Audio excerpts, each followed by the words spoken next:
Once again, thank y'all for inviting me to participate in your meeting. As Jonette had mentioned, she had reached out to me a few weeks ago. It was kind of ironic. On the same day that she was reaching out to me, another company was reaching out to me as well to discuss this escalation addendum. So I don't know that it's a magic bullet, but I think what it will do, as we know, if there are a lot of houses nowadays that are involved in competitive bidding. And what this allows is perhaps your client to make an offer with this addendum attached, which would allow them to not only be obligated to their offer, but also to some increased amount. They determine, how much more in a one step or how much more in a multiple step. So it may put your client in an advantageous position because, they won't just be looked at one time. They might say, hey, we can still go back to this person because he or she has agreed to do a little bit more than what they said they were willing to do. So that's why it was kind of unique. Now, obviously anything new has never really been seen before. So some of the pushback I've gotten from agents around the city is kind of like, well, oh, we don't have that here. Well, you don't have it here until you have it here.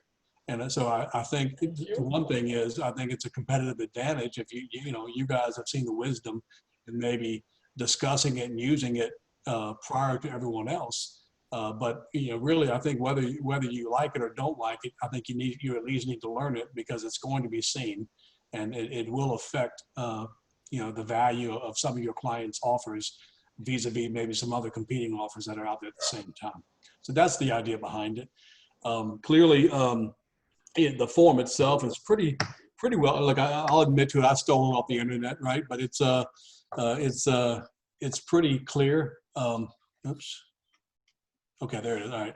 Pretty clear form. I mean, it's obviously there are ways to do it. I mean, your client may want to use it maybe just for one uptick, or it may be multiple upticks, and it could be, hey, I won't go any higher than a certain amount. Now, if you go down a little bit further, you'll see there's also a situation where you could try to defend against, or I guess deal with the fact that there may be multiple offers, all of which or some of which also have an escalation clause. So then you got to figure out how much you want to participate in that. Clearly, you can look at the last line, and this is what you're kind of hanging your hat on. But hey, if an agent isn't going to be honest, I guess they're not going to be honest. But it says seller and seller's agent represent and warrant that all competing offers are bona fide. And the only reason I mentioned that, if somebody were trying to play a game, they could say, oh, I got something better. And then, my sister-in-law, just happened to write one. So now I'm going to invoke the escalation addendum that you had. So now you have to pay more than maybe what the other competing highest offer was, because maybe there really wasn't. So there's always going to be some concern about that. But to be honest with you, I mean, isn't there always some concern when you guys present offers or have someone present your offer, not knowing whether there really are competing offers, whether there really are highest and best, that kind of thing, other ones in there.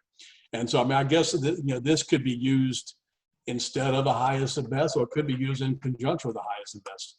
You realize that, hey, this is the best I'll do, but you know what, if everybody else does that and the seller says, well, I can get the other X amount of dollars that this person has agreed to do, well, then that puts you in the better spot. So it's a tool. It's not going to be used for every property. It may not make a difference as to whether you're successful or not, but I think there will be some opportunities to use it, and it may just get you and your client that extra deal that maybe you otherwise wouldn't have gotten. So that's why I think it has some value. But like I said, whether you like it or not, I think there's been enough chatter in the last couple of weeks, just people I've spoken with. I think you're going to see it, whether you use it or not. I think someone's going to use it. Okay. So I know some of y'all have probably been hearing about this. I mean, do y'all have any comments or concerns that you want to, maybe we can talk about? Well, first of all, Brent, am I on? Yeah. Okay. We have received another one from the Keller Williams region in the DC, Maryland area. Okay. I'm having Jody, if you would send that over to Brent right away so he could take a look at that escalation clause. It's slightly different, but one of the things it does say is that it requires evidence, proof of another offer, the other offer. Yeah, and I think that's a fair request. I This mean, one, people can argue privacy or one what does as have you, well. but I'm sorry. The one that we have on the screen does as well. Seller shall attach this addendum Right. to this addendum evidence of competing offers. Yeah. Yeah, you're right. Okay. But What but is the definition of offer of evidence? Yeah. Right. And keep in mind, I mean, if somebody wants to use their brother-in-law to play a game, they can have their Right. brother-in-law make an offer. So I mean, you're really kind of hoping for the integrity of everyone that you're dealing with. If somebody wants to drag you along and play make-believe, you're probably not going to know the difference. Brent, Tim is asking, what is the effect on the offer should the seller choose not to sign the addendum? Does that mean the offer is in its entirety is rejected?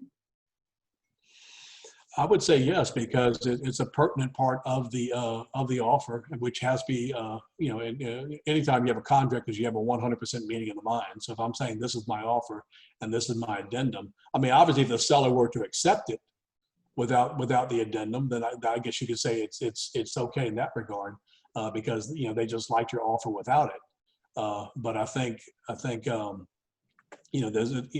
without the seller accepting it, I mean, basically your offer would not be valid. Could not be accepted as being valid, because obviously it's a pertinent part. Now, if it works to your advantage, if you're saying, because obviously the escalation clause says, I will do this, I don't have to do this. So I think if the seller accepts it and says, I accept your offer, then I think it'd be pretty clear that that's what they're obligating themselves to do. Now, if they said, well, I want to go ahead and take your offer of the other $1,500, and they didn't assign the addendum, then I think that gets a little sketchy there, because then they didn't accept the part that where you agreed to increase your offer.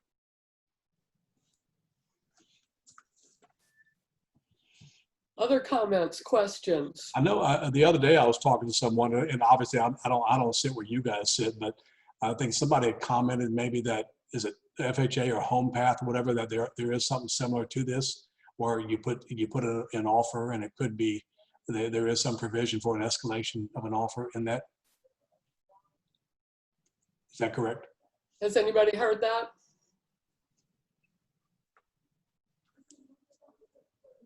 Apparently not. Apparently not. It was another broker that had told me. I mean, like I said, I don't deal with any of that, so I just see the final product. I don't see what goes into the process. But they had said that that's similar to what you can do on a Home Path property. Nicole, when you got this from DC, did you have a discussion with Kimber or any of the other people about its use or pitfalls, or have you used it yet? No, I haven't used it. When I got it off the BRN, I just basically got it, and then that's when I sent it to Jody to see if it's something that we use here. I didn't have a discussion on it. Okay. Has anybody come across the use of it yet in New Orleans or Baton Rouge? Ms. Jeanette, I have not seen that document, and I apologize. I came in like 2 minutes, like Brent was he had already taken off. But, I have not seen that document, and to be honest with you, I'm still trying to understand, the function or the purpose of this document. So I'm well then, yeah, Brent, let's start over a little bit and tell us what's the purpose of it, why is it useful, and let's kind of chime in a little more. Well, I think it's useful because it gives you potentially a second bite of the apple. If you have your offer and they're comparing it to another offer on the table, then your offer may pale in comparison.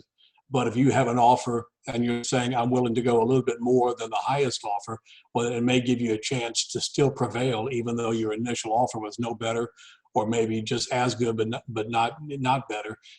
So rather than them saying, well, I'll just take the higher offer, they could say, well, look, there's the offer that's not the highest offer is willing to become the highest offer. So it gives you a chance to have them reconsider your offer without just going in the other direction. Now, obviously, it's all within the parameters of what you're willing to increase your offer by. The numbers have to work. Yeah, because I had a situation, this is Nicole, I had a situation where when I found out that my buyer, if I would have used this, it sold for like $1,000 more, and my buyer could have easily went up an extra $1,000. Yeah. But not knowing about this at the time, I mean, he pretty much lost the house, but I mean, basically by $1,000. Yeah, and I've seen some over the last few months, I guess. I've heard some people comment about I don't know how they're presenting that offer, but I didn't get the impression it was in an addendum. It may have just been an additional term. So I've had people say that and we told the seller we'll go $1,000 more than whatever else you got. So this just kind of cleans it up. I mean, I've never seen it. Once again, we go through the final product, but that was probably being done on occasions that maybe you hadn't seen. But this allows it to be cleaned up and not just not just be loosey goosey. It's basically pretty specific as to what it's trying to do, how it's going to do it, what the maximum is, and procedurally how it needs to be done. I have seen multiple offer situations in some places. Well, there was one last year that I still recall in Baton Rouge where the buyer who did not get the property was so incensed and thought sure they had had a chance to do so, or should have had another chance to do so. They hired a lawyer to, come and say it's not fair, it's not fair. And of course, the purchase agreement is the purchase agreement. So it could indeed be useful in today's market where we're setting records. We've had the biggest June and the biggest July that we've ever had in the history and the record of our company. Okay, more houses sold in June of this year than of any other June. Same for July. So I know that y'all are in multiple offer situations. So this is pretty timely, to find a tool that you might be able to win. Yeah, I mean, to your point, Jonette, I have heard that several times over the years as well when someone was disappointed. And what they said was, well, the seller should have told me, I would have gone higher. It's like, well, that your offer is your offer. This is what you're willing to buy. Now, this gives you a chance to get that second bite of the apple. But in the absence of that, I mean, the seller can always counter your offer, but if there's a better offer on the table, they may not feel the need to counter your offer. But with the escalation, they can at least reconsider your offer. And it might propel you from being in the number 2 spot, or maybe the number 3 spot, to maybe be in the number 1 spot. Exactly.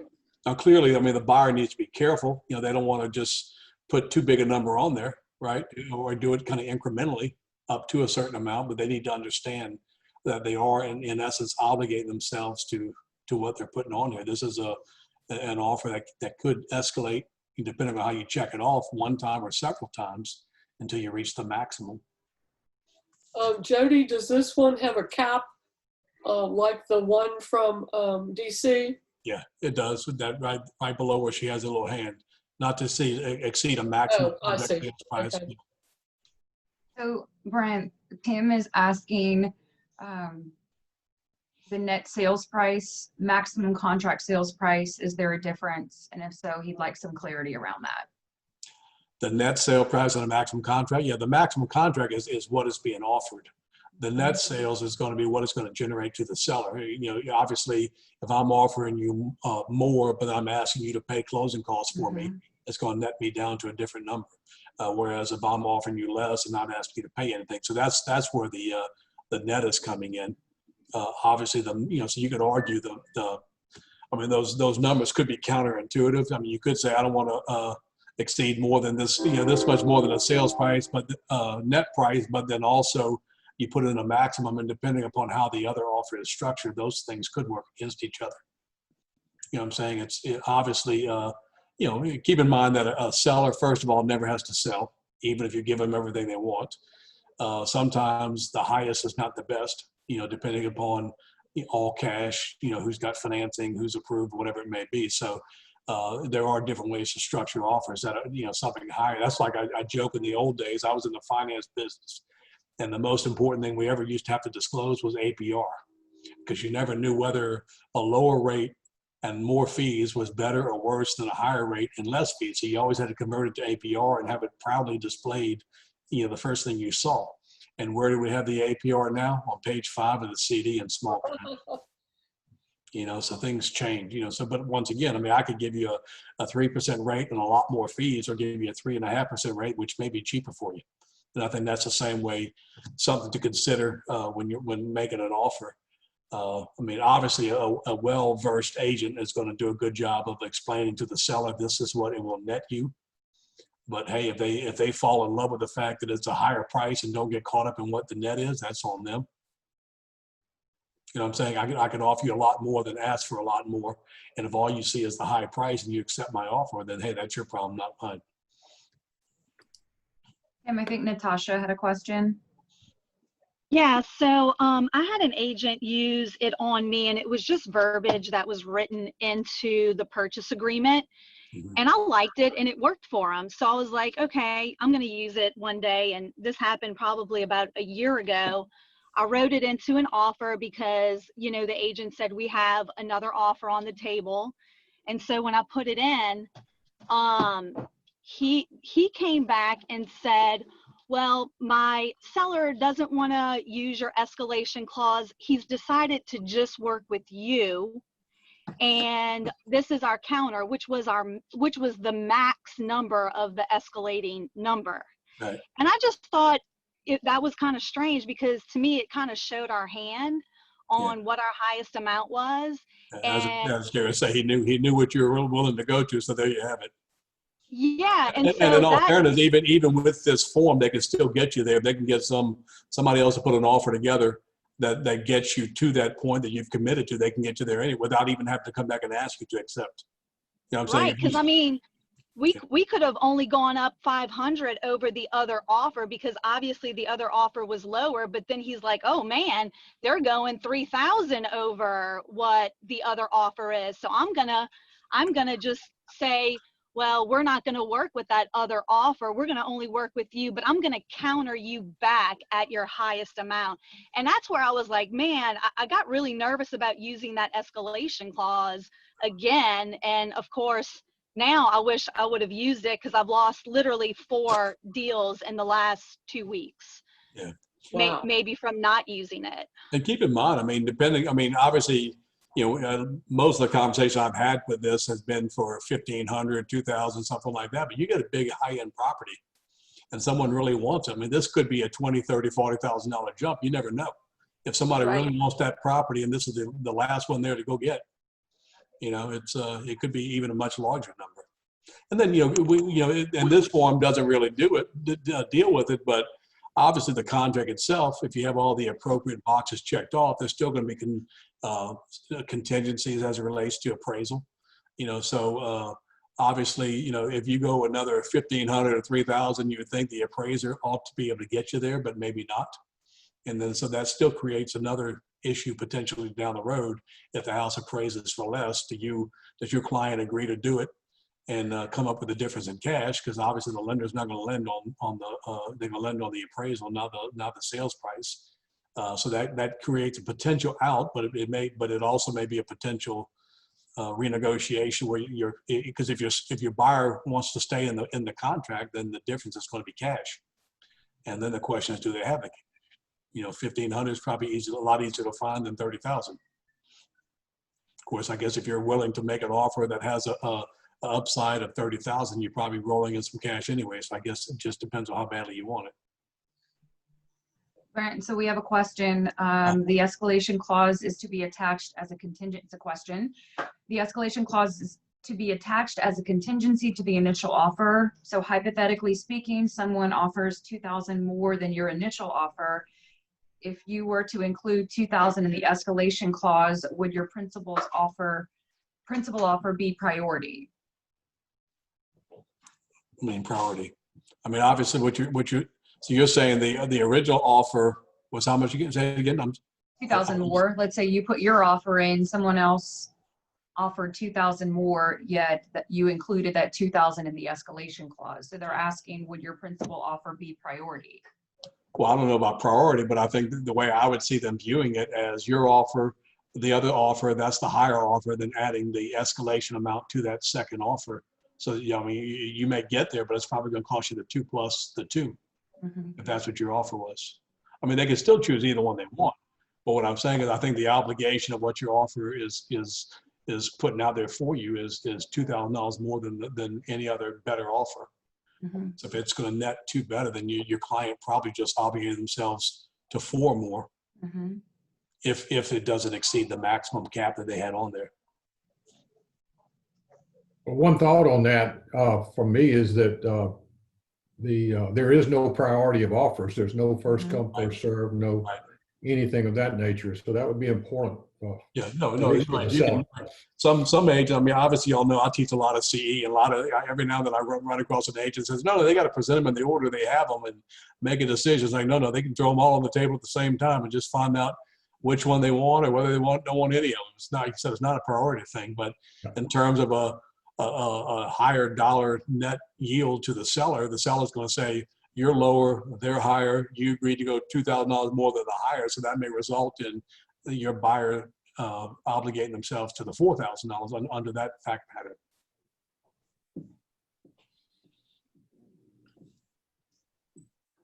Another question we had, and I think I kind of skipped over it, so I apologize, Tim. Tim's asking, can you give us some direction on the discussion with the seller receiving the multiple offers?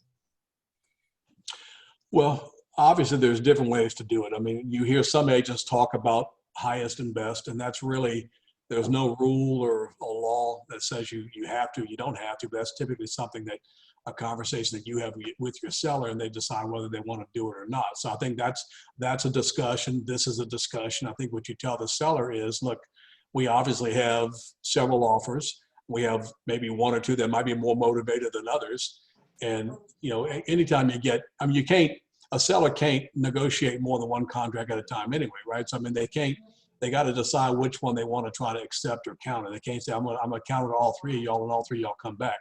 So when you have to pick which one you want to work with, and you can explain to your seller that this company, this individual here has already expressed the desire, or kind of quasi committed to the fact that they're going to be our highest offer up to certain limits. So, we can go back and try to get somebody else to pay more, but I'm sure y'all been in that situation before where if you ask for more too many times, you end up losing everybody. And so this may be an easier way to saying, hey, we have an offer, we have a commitment to go higher than an offer, and if that's good enough for us to be, then why do we want to keep playing the game? Because I mean that's what we hear a lot of times is some agents and sellers get a bad, or the buyers, whoever, get a bad taste in their mouth. They just feel like the game just gets played too long. And like I said, this could maybe shorten it in your favor if you had the foresight to have your buyer put this in there, and it kind of gives them a chance to, I mean, hey, they're committing to paying more than what they want to pay, but they're also hoping to minimize the possibility of somebody else buying their house.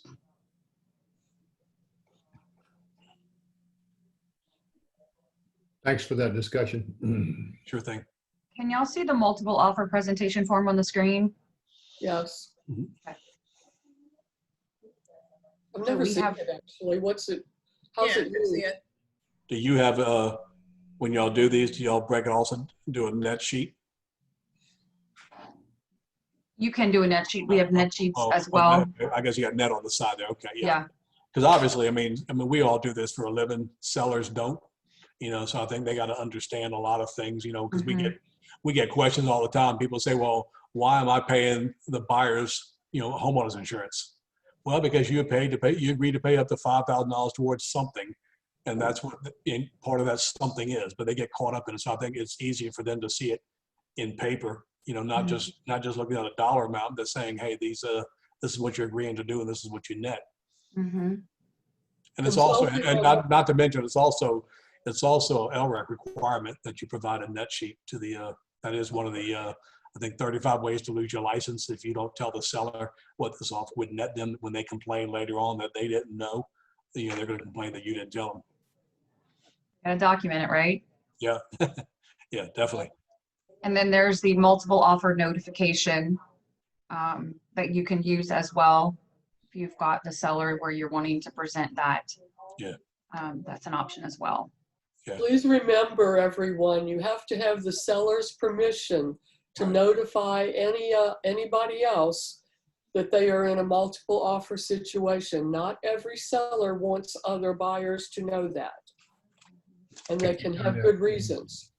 I had one recently where we had just had the offer done, and not 24 hours later, another offer came in that was $40,000 more. And so we accepted it as a backup. And I promise you, we were waiting for any little thing to go wrong with offer number one. Yeah. Okay. And so he never wanted it to be disclosed that there was another offer in place. What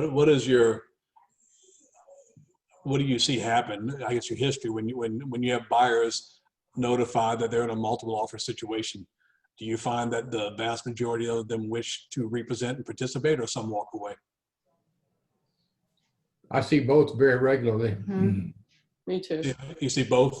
Okay. Yes. Yeah. Because I mean, like nobody wants to feel like they're being played. So at least with the escalation, you've already gone on the record. Hey, this is what I can do. Whereas the highest and best offer, then you're competing against the unknown, right? You really don't know.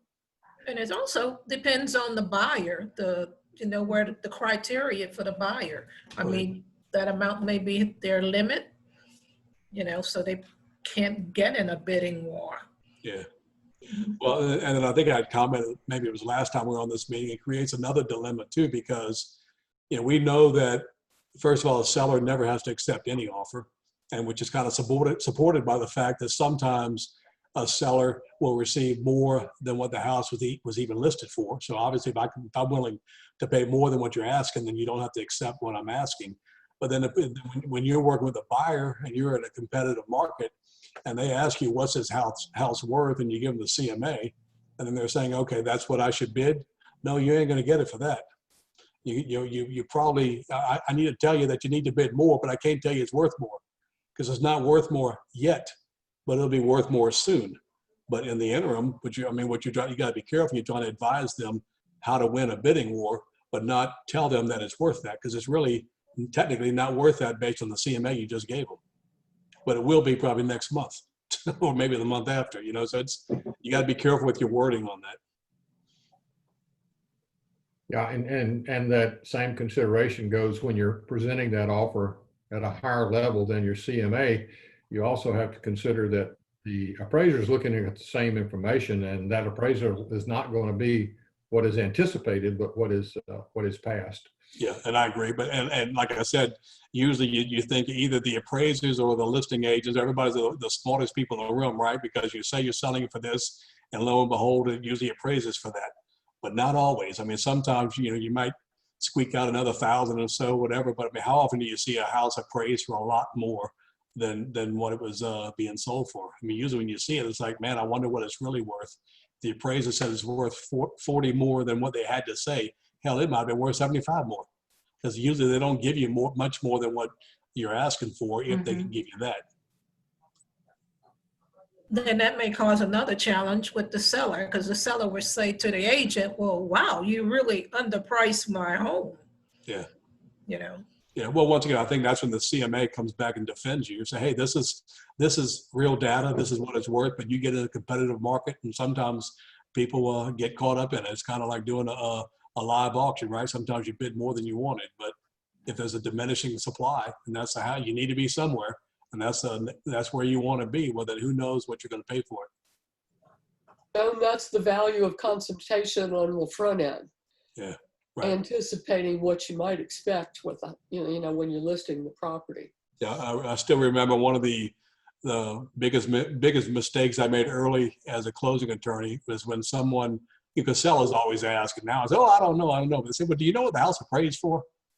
And, obviously I never get an appraisal at the closing, but sometimes I'll get some forms which will make reference to what it appraised at. And one time I made the fatal mistake of telling the seller, oh, it appraised for $40,000 more. Then that seller's like, it did what?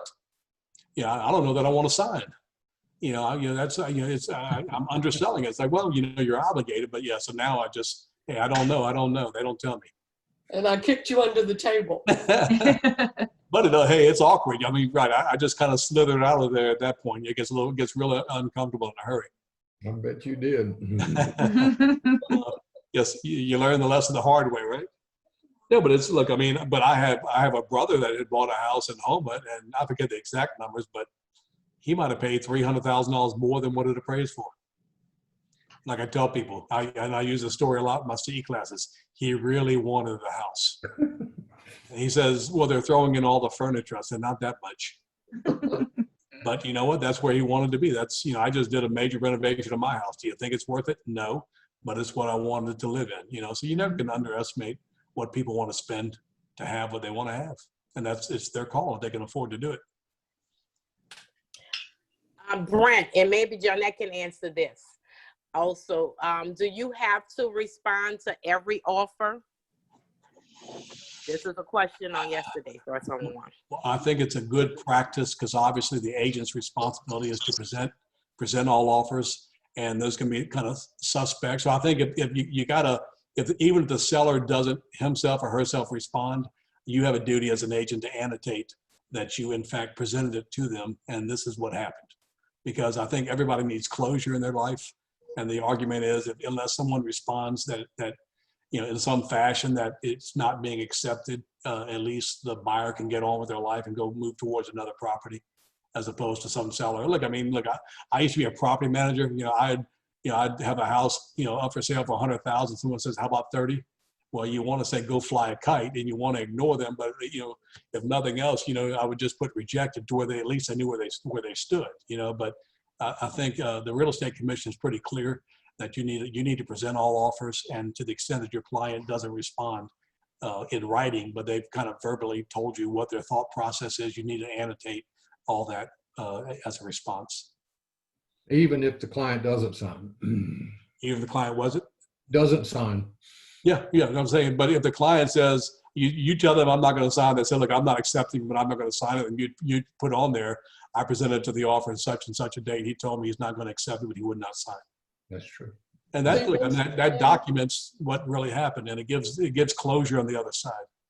Yeah. Once again, and Deirdre, this is the consultation thing on the front end, okay? That I have a practice of being courteous to my fellow agents, Mr. Seller, that we will respond in writing to every offer we receive. Yeah. You don't have to, but I'm asking you. Yeah. That's a lot better. You know, right, and there's different schools of thought too. Like say, maybe it's a very insultingly low offer. So, you know, the question is, I mean, obviously you can say I'm not responding at all, or you could say I'm going to counter, or I'm going to or reject it. You know, that there's different strategies associated with all that. But yeah, I know when I was a property manager back in the late 80s and early 90s, if someone was very insultingly low, I would just reject it. You know, but some people say, oh no, you always counter every offer. Well, that could be a good strategy too. But you know, if I'm asking for 100 and you say 30, I mean, once I start countering, we're moving the area of negotiation. Unless I come back at, I did not mean counter. I may come back at 105, right? I'm going to say message that way, right? They say you're going the wrong direction. Like, no, I'm not. I'm trying to bring you by me. The counter, just if you want to reject. But let's put it in writing, please. Right. That's just the best way to do this. No, but I mean, there's always a divided school of thought among agents that I talk to, as some say you always counter every offer. So you got to be careful, because you're kind of setting the parameters of what the negotiation is going to look like. Yeah, everybody wants to kind of, you know, keep meeting a little bit closer to the middle, but if the middle done shifted, you're kind of getting yourself in an area you don't want to be in. Sometimes you may need to reject and kind of reset the parameters. Good discussion. Thank you. Yes. What else, y'all? Thank you. You're welcome. We got a few more minutes. I know there's somebody else out there.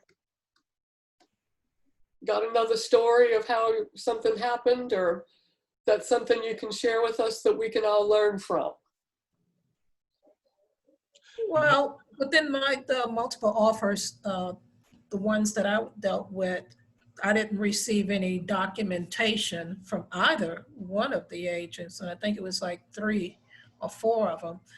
And, you know, I thought I should have, but I didn't. And of course, at the end of the month, I always went to see what that property closed for and to check on the price. You know, one reason is because my buyer wanted to know, you know.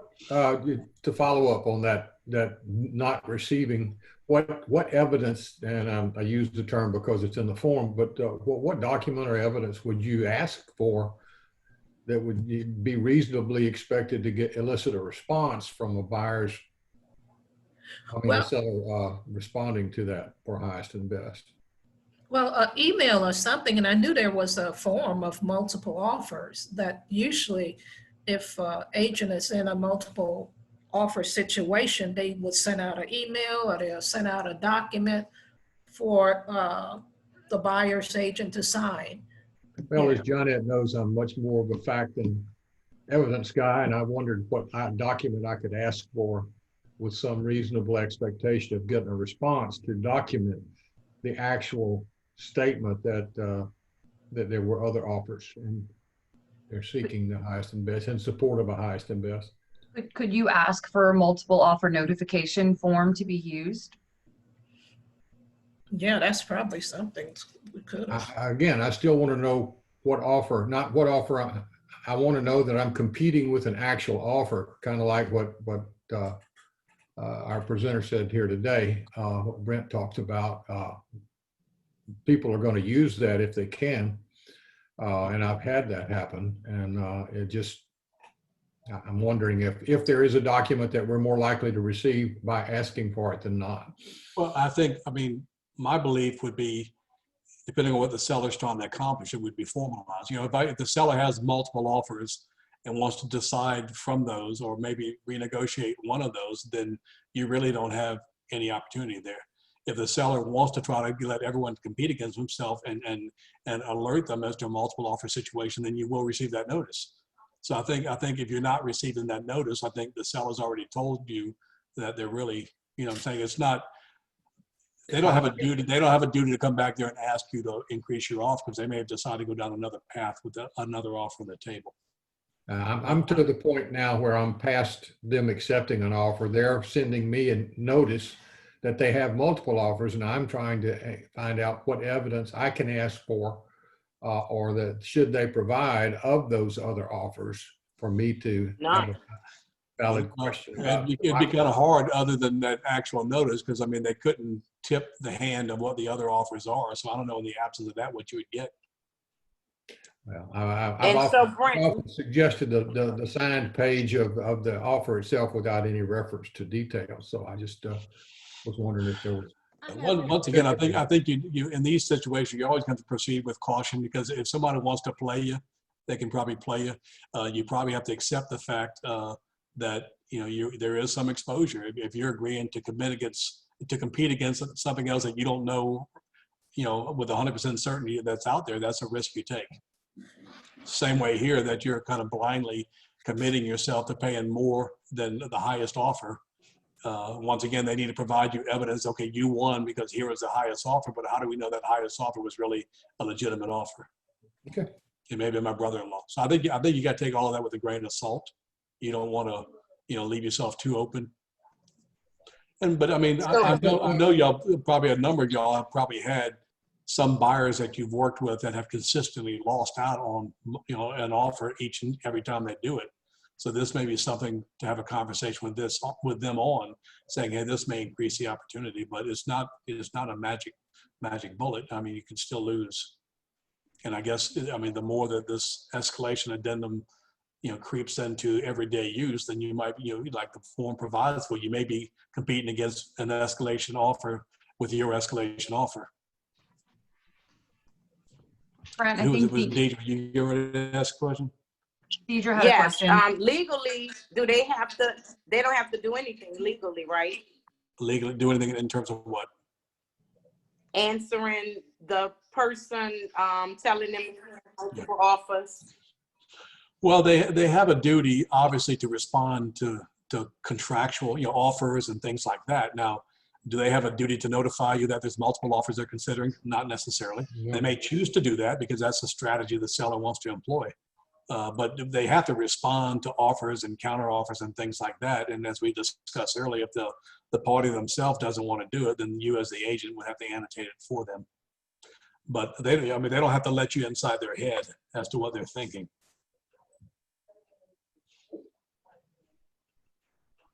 Brent, I have a question. So when we are representing buyers and this type of situation happens, how do we as agents like solidify that there are multiple offers on the table? You know, just thinking outside of the box. You know, there are going to be some agents that are going to use this to their leverage and try to leverage some things and just, you know, just you know, do things that are not right. So how do we justify that there are multiple offers on the table? Like, do we have a right to ask them, can you justify that there are multiple offers on the table? Well, I think, first of all, I think the seller, the agent is telling you that, so you hope they're being ethical and honest, but to the fact that there really is, you know, there really is, and how much it is, they're really not going to share that with you. Now, this escalation form suggests that, you know, if it's invoked and you're going higher than the other best competing offer, then they need to provide you evidence of that. But once again, that's still relying upon the ethics of that agent to make sure that it was in fact a valid competing offer and not just something reduced to writing to make your client pay more. So there's always going to be a little bit exposure there. That's why I think you gotta be careful how much, you know, you don't want to commit blindly to a big number because they might take you, like who was it said a while ago where they didn't respond to the fact on the escalation, but they said, but I saw what your max was, so now I'm willing to sell it to you for the max. So at that point, you done showed your hand and they exposed it and said, hey, you know, I know you wanted to go up $1,500 more, but you said you'd go 10,000. Okay, for 10,000, you can have it. And then it puts, you know, put your client in a spot because they've already said for the record that if they got to that point, they would pay that. Now they could still say no, because in this case, they actually made an, as I understand it, they made an offer to sell up to that amount. But that's kind of like, you know, the, if you ever watched, was it Stripes, you know, if I show you my cards, you can tell me whether I should bid or not, right? Or whether or not I should raise you. It's a lot easier to play the game once I've seen your cards. And so you gotta be careful, you know, how much you're exposing yourself. Yeah, thank you. Once again, you get caught up in a big property with a big dollar amount and a lot of interest. Who knows how much somebody wants to pay? Yep. Brent, I think Bonita had a question. And Okay. then Nicole. Bonita, are you still on? Yeah, no, I was just saying, wouldn't the request for the highest and best offer form force the seller's agent's hand? Because if they get audited, they're going to have to show those other offers, right? Yeah, I think if someone were to file a complaint, you know, an ethical complaint, that's probably where this would go. I don't know that an average audit of LREC would expose this. I think if somebody filed a complaint, then they may have to provide evidence of that. But yeah, I mean, you're hoping that everyone's honest, but we know that's not always the world we live in. Nicole? This is Nicole. There was a comment you made early, and I just want to go back to it. You said that it's an LREC requirement to provide a net sheet. No, I didn't say that. Oh, I thought that's. Oh, no, I'm sorry. What LREC does say, I apologize. They don't say it that way, but what LREC says is one of the 35 ways to lose your license is to not advise your seller in advance what this contract would deal, you know, what they would net from this, or how they would, you know, how they would profit from this offer the way it's presented. And let me rephrase that also. The fact that that you need to let them know that there's closing costs and things like that. So I forget the exact wording of it, but it's, you can read it literally. It says basically your seller needs to know what this offer is going to net them. Okay. I mean, that's what you get. I mean, look, I mean, y'all know as well as I do, if you do any business outside of Gretna or Baton Rouge, depending on which market you are in, you know, there are different costs, you know, from different companies in different areas. And you go into, we have an office in Hammond. I mean, you try to charge a seller a fee in Hammond, they want to take you outside and whoop you, you know, so, but everywhere else, the expectation is that, you know, there's going to be seller cost. And so rather than get into a difficult situation at the closing where everybody's kind of staring each other down, which I've been there, you know, a bunch of times, where they'll be like, well, I didn't hire you. I didn't agree to pay you. Okay, what about that mortgage you got? How are we going to pay that off? You know, you don't want to pay the $20 or the $30 overnight fee, but your interest is accumulating $50 a day. And not to mention right now, have you seen, you know, absent of what they keep talking about now with the election, you see how slow the U.S. Post Office is on certain things? I mean, you put a payoff in the U.S. Postal Service right now. I still get things that I sent out or that people sent to me once or twice a week that was initiated 30 to 45 days ago. And I tell people, look, I get it if you're understaffed and if you're underfunded, well, then maybe I don't get it today, I get it tomorrow, or maybe I get it Monday, but where in the hell did it go for 45 days? You know, I've had rents come my way. The guy says, no, I mailed you the rent. I'm like, yeah, sure you did. And then 45 days later, it shows up all postmarked and stamped and everything like it was sent 45 days ago. So yeah, but I mean, these are the things the seller needs to know. There are costs to doing business. You know, when you sell your house, we got to pay off your mortgage, we got to cancel it. You know, nobody works for free. And I think it makes it easier in Orleans Parish, reminding the seller that a documented transaction tax, unless otherwise negotiated, is a seller cost. Okay. Okay, thank you for clarification. Yeah, and keep in mind also, I mean, obviously, you know, sometimes sellers aren't as honest as they should be, or sometimes sellers don't know, but you know, you'd be surprised how many times sellers have a second mortgage and they don't know that, or sellers have judgments against them and they say, well, I didn't know that. Well, how did you not know that? You know, you borrowed the money, you know, you didn't pay, you know, you got served, you know, you got served with the judgment when you lost, you know, so it's, you know, the good news is at least now with a closing disclosure, we get, you know, definitely on the buyer side, but even on the seller side, we get a chance to communicate this to them, you know, hopefully 3 or 4 days minimum prior to closing. So even our sellers are better versed as to how much money they're going to walk away with. It's not just walking in the day of closing and just being shocked that there were in fact some deductions. One of the most outrageous was the $400,000 IRS lien. Yeah, yeah. Okay, how did you not know that one? Yeah. When they tell you, but you don't have to worry about that. Yeah. Take my word for it. It's good. That doesn't apply. Ah, okay. Well, let me throw all those years of law school behind me and all these years of practice, and I'll just go with your word. Which I always joke, you know, there was a procedure years ago that if you had a judgment against you and you had, you know, obviously if the Social Security number's there, that's fine. But if not, then you reach out to the creditor in order for the creditor to say, look, that's not my guy. My guy's social is different than that guy's social. And you can record that and everything's great. But and so that's the proper way of doing it. But a lot of attorneys have over the years that just say, well, hey, I'll have Mr. Jones swear that it's not him. I said, well, hell, I said, Mr. Jones swore when he borrowed the money, he was going to pay it back. And Mr. Jones got a judgment. You think Mr. Jones is willing to lie one more time to get a bigger check at closing? And then all of a sudden I'm basically paying off his judgment because, you know, once I don't pay it off, it ends up being prime to the mortgage itself. So yeah, we got to be careful with all that stuff. Okay, everybody, it's almost time. Any more questions, comments, thoughts? Thank you so much. This has been Thank you, kind of everybody. Thank you for the session, Brent. You're quite welcome. Jeanette and Jody, we're also, we're starting to open up a little bit and doing some CE again. So do you guys, you know, have some, whether it be my office or your office, I mean, obviously we want to do it in a respectful way to where we're not overcrowding people, but, you know, I know my office can seat 60, so we could probably put 20 there, you know, and so if you guys want to, I need everything. I'm sorry? I need everything, so let me know. Yeah, okay. I need all the hours, including poker mandatory. Yeah. I do have a question. Upfront is connecting with Spring to schedule something. I think the first available is October because of the way the LREC requirements of applying it. So we can definitely get some in there for you. Yeah, we know there'll be a huge appetite as the year keeps winding down because everyone hasn't been really focused on it. But it's I don't expect the real estate commission to say, never mind, let's just skip this year. They're going to say you need to have your hours. Tim? A question for, I guess, Johnette or maybe the young lady at Market Center 263.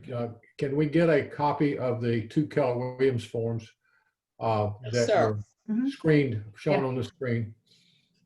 It's ttullis@kw.com, Jody. You've known that Yeah, for 19 I've got it. years. I can send it over. We just may need to modify. One of them has the New Orleans West Bank logo on it, so we just might need to modify it and either take that off or put the red stick logo on it. We can get that to everybody.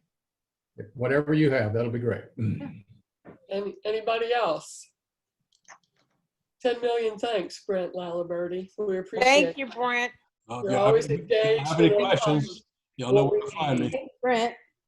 All right. Thanks a lot. Good luck to y'all. Thanks, everybody. Putting up with you, Bye-bye. Brent. Thank you.